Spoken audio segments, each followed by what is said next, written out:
HTTP এর পুরো কথাটি হলো হাইপারটেক্সট ট্রান্সফার প্রোটোকল। ভিডিইউ এর পুরো কথাটি হলো ভিজুয়াল ডিসপ্লে ইউনিট। কম্পিউটারের সঙ্গে টেলিফোন লাইন সংযোগকারী যন্ত্রটির নাম কি? মডেম। কম্পিউটারে ব্যবহৃত উইন্ডোজ হলো সফটওয়্যার বা অপারেটিং সিস্টেম।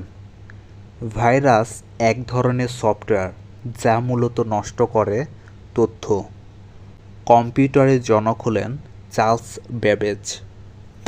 ইন্টারনেটের মাধ্যমে অন্য একটি কম্পিউটার থেকে তোমার কম্পিউটারে তথ্য স্থানান্তরকে বলে ডাউনলোডিং।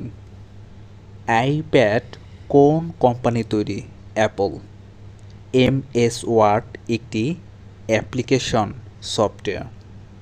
ওয়েব পেজ তৈরি করার জন্য ব্যবহৃত ল্যাঙ্গুয়েজ হলো HTML।